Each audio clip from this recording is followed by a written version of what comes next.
বন্ধুরা, মানব ইতিহাসে যখনই আমরা মহাকাশের দিকে নতুন চোখ দিয়ে তাকিয়েছি তখনই মহাবিশ্ব আমাদের সম্পূর্ণ ধারণাকে বদলে দিয়েছে। ভাবুন 1990 সালে যখন নাসা হাবেল স্পেস টেলিস্কোপকে উৎক্ষেপণ করেছিল, তখন প্রথমবারের মতো আমরা গভীর মহাকাশের অবিশ্বাস্য পরিষ্কার ছবিকে দেখতে পেয়েছিলাম। হাবেল আমাদের জানিয়েছিল মহাবিশ্ব শুধু প্রসারিতই হচ্ছে না, বরং সেই প্রসারণের গতি ক্রমশ বেড়েই চলেছে। তারপর 2021 সালে উৎক্ষেপণ করা হয় জেমস ওয়েব স্পেস টেলিস্কোপ। প্রায় $10 বিলিয়ন এই শক্তিশালী ইনফ্রারেড টেলিস্কোপ সময়ের অনেক পেছনে তাকাতে পারে।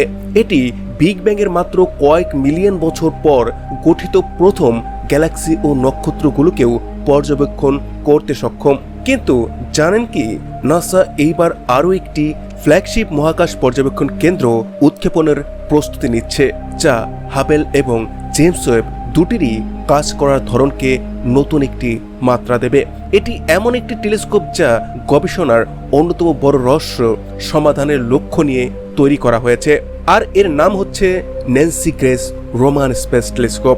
নাসা পরিকল্পনা করেছে 30 আগস্ট 2026 সালে এটি স্পেস এক্সের ফালকন হেভি রকেটের মাধ্যমে মহাকাশে পাঠাবে। এখন অনেকের মনেই প্রশ্ন আসতে পারে, যখন আমাদের কাছে হাবেলের মতো কিংবদন্তি টেলিস্কোপ এবং JWSTর মতো অত্যাধুনিক প্রযুক্তি রয়েছে, তখন নাসা আবার কেন এত ব্যয়বহুল নতুন মিশনটি পাঠাচ্ছে? এর উত্তর লুকিয়ে আছে একটি সাধারণ উদাহরণে। JWSTকে ভাবুন একটি অত্যন্ত শক্তিশালী টেলিফোটো লেন্স বা মাইক্রোস্কোপ হিসেবে। এটি মহাকাশের একটি খুবই ছোট্ট অংশে জুম করে অবিশ্বাস্য সূক্ষ্ম তথ্য এবং কি স্পেকট্রাম সংগ্রহ করে। অন্যদিকে রোমান স্পেস টেলিস্কোপ হলো একটি বিশাল আল্ট্রা ওয়াইড প্যানোরামিক ক্যামেরা। মহাকাশের যে অঞ্চল স্ক্যান করতে হাবেলের প্রায় 100 বছর লাগতে পারে, সেই একই এলাকাকে রোমান মাত্র কয়েক দিনের মধ্যেই পর্যবেক্ষণ করতে পারবে। এর ফিল্ড অফ ভিউ হাবেলের তুলনাতে প্রায় 100 গুণ বড়। তাই আজকের এই ভিডিও থেকে আমরা জানতে চলেছি রোমান স্পেস টেলিস্কোপের প্রযুক্তিগত নকশা ও হার্ডওয়্যার সম্পর্কে। এর মূল বৈজ্ঞানিক লক্ষ্য কি, এটি কিভাবে dark energy, dark matter, cosmic wave এবং অসংখ্য এক্সোপ্ল্যানেটকে খুঁজে বের করবে, এবং সেই সাথে হাবেল, জেমস ওয়েব ও রোমান এই তিনটি টেলিস্কোপ একে অপরের থেকে কতটা ভিন্ন। তাহলে আসুন বন্ধুরা, শুরু করছি আজকের আরও একটি ইনফরমেটিভ ভিডিও। রোমান টেলিস্কোপের সবথেকে বড় এবং সবথেকে কম আলোচিত বৈশিষ্ট্য হল টাইম ডোমেন অ্যাস্ট্রোনমি। এতদিন আমরা মহাবিশ্বকে একটি স্থির ছবির মতো দেখেছি। হাবেল একটি ছবি তুলেছে, আর বিজ্ঞানীরা বছরের পর বছর সেই ছবিকে বিশ্লেষণ করেছেন। কিন্তু বাস্তবে মহাবিশ্ব মোটেও কিন্তু স্থির নয়, এটি একটি ক্রমাগত পরিবর্তনশীল এবং এর রয়েছে অত্যন্ত সহিংস পরিবেশ। রোমানের বিশাল ফিল্ড অফ ভিউয়ের কারণে এটি আকাশের একটি বিশাল অঞ্চল বরাবর পর্যবেক্ষণ করবে। অর্থাৎ এটি শুধু ছবি তুলবে না, বরং মহাবিশ্বের একটি চলমান সিনেমাকে তৈরি করবে। একই জায়গাকে বিভিন্ন সময় পর্যবেক্ষণ করলে যেসব ঘটনা মুহূর্তে বদলে যায়, সেগুলো এই ক্যামেরায় ধরা পড়বে। যেমন একটি বিশাল নক্ষত্রের বিস্ফোরণ বা সুপারনোভা, অথবা টাইডাল ডিসরাপশন ইভেন্ট, যেখানে একটি সুপারম্যাসিভ ব্ল্যাক হোল কোনো নক্ষত্রকে নিজের মহাকর্ষে টেনে ছিন্ন ভিন্ন করে ফেলে। আগামী কয়েক দশকে রোমান এমন লক্ষ লক্ষ মহাজাগতিক ঘটনাকে রেকর্ড করবে। এর ফলে আমরা জানতে পারব নক্ষত্র কিভাবে মৃত্যুবরণ করে এবং গ্যালাক্সিগুলো কিভাবে নিজেদের ধ্বংসাবশেষ থেকে আবার নতুন করে জন্ম নেয়। এই পরিবর্তনশীল মহাবিশ্বের পেছনে লুকিয়ে আছে আরও অনেক গভীর রহস্য। আজকের আধুনিক বিজ্ঞানের সবথেকে অস্বস্তিকর সত্য হল মহাবিশ্বের প্রায় 95% অংশ গঠিত ডার্ক ম্যাটার এবং ডার্ক এনার্জি দিয়ে। আর আমরা যা দেখতে পাই, নক্ষত্র, গ্রহ, গ্যালাক্সি, এমনকি আমরা নিজেরাও, সব মিলিয়ে মাত্র এই মহাবিশ্বের 5%। সবথেকে বড় সমস্যা হলো ডার্ক ম্যাটার এবং ডার্ক এনার্জি আসলে কি, তা আজও কেউ নিশ্চিতভাবে জানে না। মহাবিশ্ব ক্রমাগত প্রসারিত হচ্ছে, কিন্তু আরও বিস্ময়কর বিষয় হলো এই প্রসারণের গতি কমছে না, বরং সময়ের সঙ্গে সঙ্গে আরও বেড়েই চলেছে। বিজ্ঞানীদের ধারণা, আমাদের এই মহাবিশ্বের যে প্রসারণ, এর পেছনে রয়েছে dark energy. Roman space telescope তাই তার বিশাল ওয়াইড অ্যাঙ্গেলের ক্ষমতার ব্যবহার করে কোটি কোটি গ্যালাক্সির অবস্থান ও দূরত্ব অত্যন্ত নিখুঁতভাবে মানচিত্রে তুলে ধরবে। আর এই সমস্ত তথ্য ব্যবহার করে বিজ্ঞানীরা গত 10 মিলিয়ন বছরে মহাবিশ্ব কিভাবে পরিবর্তন হয়েছে তার একটি অত্যন্ত নির্ভুল ত্রিমাত্রিক মানে 3D মানচিত্র তৈরি করতে পারবে।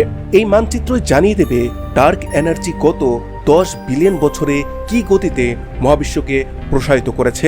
আর যদি পর্যবেক্ষণের তথ্য বর্তমান তত্ত্ব থেকে সামান্য ভিন্ন হয় তাহলে সেটিও হতে পারে এই ইঙ্গিত যে অ্যালবার্ট আইনস্টাইনের সাধারণ আপেক্ষিকতার তত্ত্ব মহাজাগতিক স্কেলের সম্পূর্ণ সঠিক নয়। এটি একটি এমন একটি আবিষ্কার পদার্থবিজ্ঞানের ভিত্তিকে চিরদিনের জন্য বদলেও দিতে পারে। ডার্ক এনার্জির মতো জটিল বিষয়ের পর এইবার আসা যাক সেই প্রশ্নে যা হয়তো মানবজাতির কাছে সবথেকে রোমাঞ্চকর।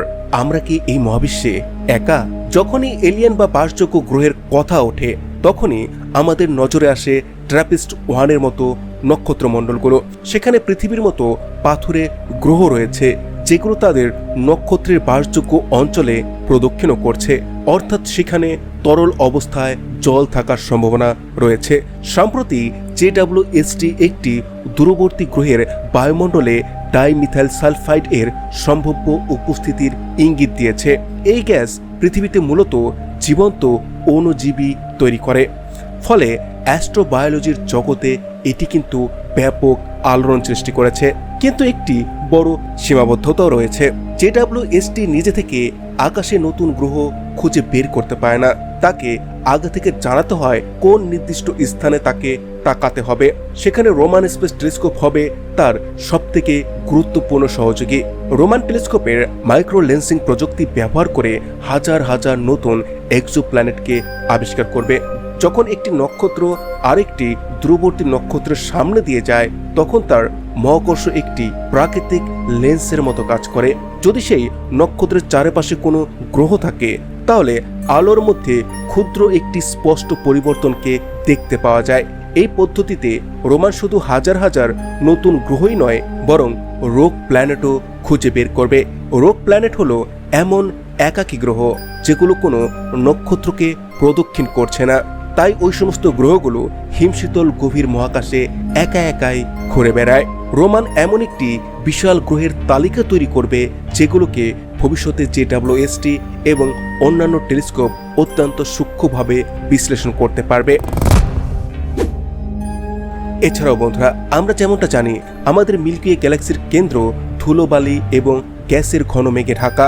দৃশ্যমান আলো দিয়ে সেই অঞ্চলের ভেতরে দেখা প্রায় অসম্ভব, কিন্তু রোমানের শক্তিশালী ইনফ্রারেড সেন্সর সেই ধূলিকণার ভেতর দিয়েই পর্যবেক্ষণ করতে পারবে। গ্যালাক্সির এই কেন্দ্রীয় অঞ্চলে অসংখ্য নক্ষত্র রয়েছে, ফলে এইখানে মাইক্রো লেন্সিং এর ঘটনার সম্ভাবনাও অনেক বেশি। একটি মাত্র জরিপেই রোমান 10 লক্ষেরও বেশি নক্ষত্রকে পর্যবেক্ষণ করবে। এর মাধ্যমে বিজ্ঞানীরা জানতে পারবে মহাবিশ্বের সবথেকে ঘন ও চরম পরিবেশে গ্রহ কিভাবে তৈরি হয় এবং সেইখানে জীবনের সম্ভাবনা আদৌ রয়েছে কিনা।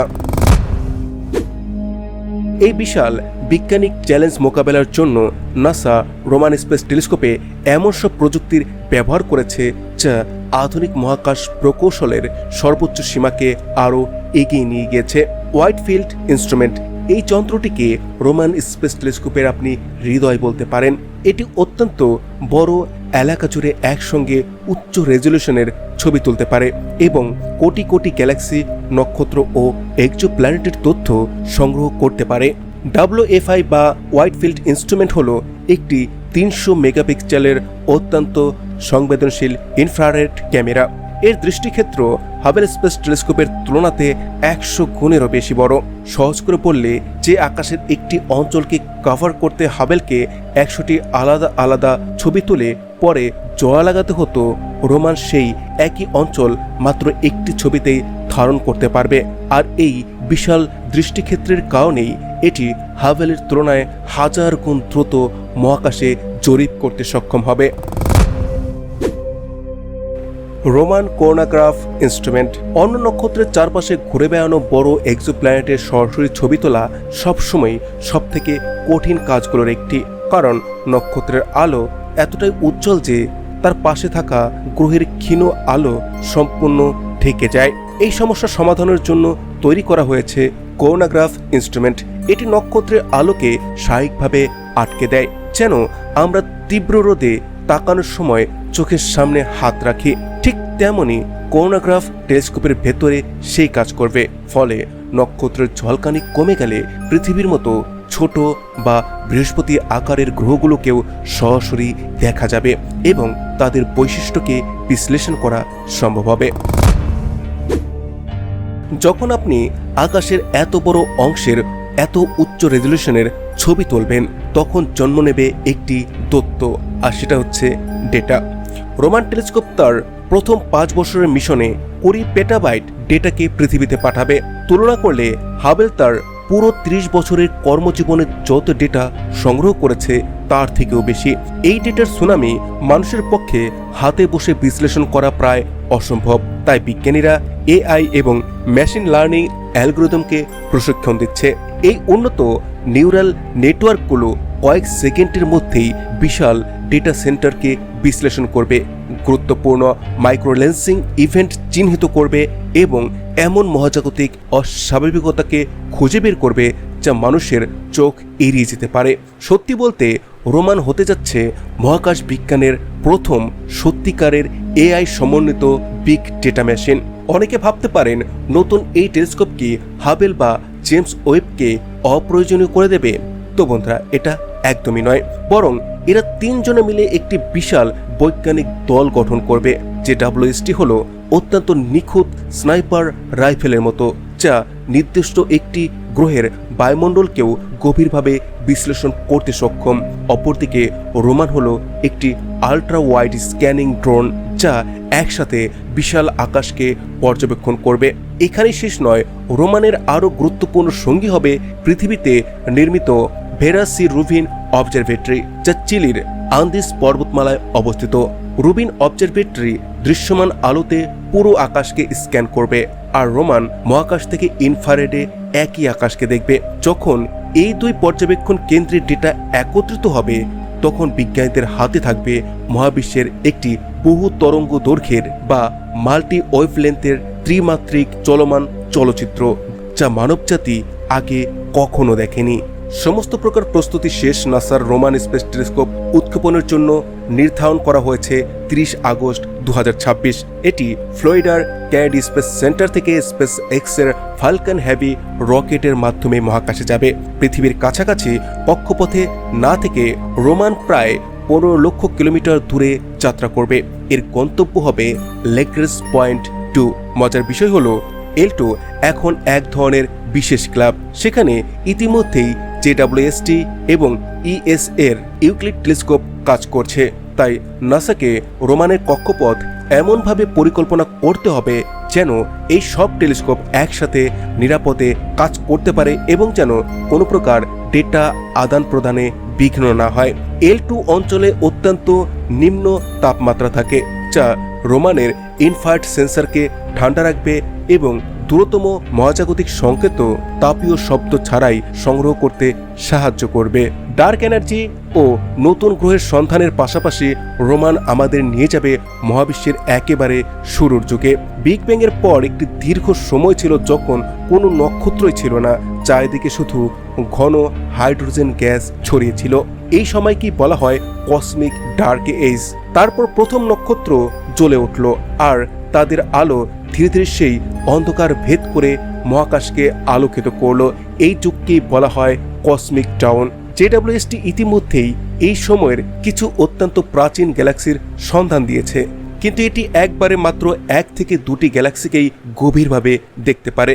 রোমান এইখানে এক বিশাল পরিবর্তন আনবে। এর বিশাল ইনফ্রারেড চোখ দিয়ে এটি এমন অঞ্চলকে স্ক্যান করবে যেখান থেকে আলো আমাদের কাছে পৌঁছাতে 13 বিলিয়নেরও বেশি বছর সময় নিয়েছে। এই গভীর পর্যবেক্ষণেই রোমান হাজার হাজার প্রাচীন গ্যালাক্সির মানচিত্র তৈরি করবে। আমরা প্রথমবার দেখতে পারবো মহাবিশ্বের শুরুতে প্রথম কসমিক ওয়েভ কেমন ছিল। এটি যেন অন্ধকার ঘরে হঠাৎ একটি শক্তিশালী আলো জ্বালিয়ে দেওয়ার মতো হবে। আমরা যখন নতুন কোনো নক্ষত্রমণ্ডলে জীবনের সন্ধান করি, তখন আমরা সবসময় মনোযোগ দেই এক্সো প্ল্যানেটের দিকে। কিন্তু যদি জীবন কোনো গ্রহে নয় বরং তার চাঁদে জন্ম নেয়, আমাদের সৌরজগতের বিজ্ঞানীরা পৃথিবীর পর মঙ্গল গ্রহের চেয়ে বেশি আশাবাদী ইউরোপা এবং এনসেলাডাসের মতো উপগ্রহকে নিয়ে। কারণ তাদের বরফের নিচে বিশাল উষ্ণ জলের মহাসাগর রয়েছে। তাহলে অন্য নক্ষত্রের গ্রহগুলোর চাঁদেও জীবন থাকার সম্ভাবনা অবশ্যই থাকতেই পারে। ওই সমস্ত এলিয়ান চাঁদগুলোকে বলা হয় এক্সোমুন। এগুলো খুঁজে পাওয়া জ্যোতির্বিজ্ঞানীদের সবথেকে কঠিন চ্যালেঞ্জগুলোর মধ্যে একটি, কারণ এগুলো এত ছোট যে সাধারণ টেলিস্কোপে ধরা পড়ে না। কিন্তু রোমান তার অতি সংবেদনশীল মাইক্রোলেন্সিং প্রযুক্তি দিয়ে এই সীমাবদ্ধতাকে ভাঙতে পারে। যখন কোনো দূরবর্তী নক্ষত্রের আলো মহাকাশীয় লেন্সিংয়ের কারণে বড় হয়ে যাবে, তখন রোমান শুধু নক্ষত্র ও তার গ্রহ নয় বরং সেই গ্রহের চারপাশে ঘুরে বেড়ানো ক্ষুদ্র এক্সোমুনের মহাকর্ষীয় প্রভাবও শনাক্ত করতে পারে। ইতিহাসে প্রথমবারের মতো আমাদের হাতে এমন একটি চোখ থাকবে যা অন্য সৌরজগতের চাঁদগুলোরও তথ্য এনে দিতে পারে। হয়তো আমাদের প্রথম বায়োসিগনেচার কোনো বিশাল গ্যাস জায়েন্টে নয় বরং তার চারপাশে ঘুরে বেড়ানো একটি ছোট্ট অন্ধকার এক্সোমুনের লুকোনো মহাসাগরে পাওয়া যাবে। তো বন্ধুরা, এই মিশন মানবজাতির কল্পনার সীমাকেও ছাড়িয়ে যেতে পারে। যখন রোমান প্রথমবার ডার্ক এনার্জির মানচিত্র তৈরি করবে কিংবা কোনো নতুন নক্ষত্রমণ্ডলে লুকিয়ে থাকা গ্রহের সন্ধান দেবে, তখন সেইটাই ভবিষ্যতের মহাকাশ বিজ্ঞানীদের দিক নির্ধারণ করবে। হয়তো সেই 20 পেটাবাইট ডেটার মধ্যেই লুকিয়ে আছে এমন এক পৃথিবীর ইঙ্গিত যা মহাবিশ্বের দীর্ঘ নীরবতাকে চিরতরে ভেঙে দেবে। আগামী দশক সত্যিই হতে পারে পদার্থবিজ্ঞান ও জ্যোতির্বিজ্ঞানের এক স্বর্ণযুগ। তো বন্ধুরা, আজকের এই ভিডিওটি আপনাদের কেমন লাগলো অবশ্যই কমেন্টে জানাবেন। আর এমনই সব ইনফরমেটিভ ভিডিওর জন্য আমার এই চ্যানেলটিকে সাবস্ক্রাইব করে বেল আইকনে ক্লিক করুন। Thanks for watching, take care, bye by.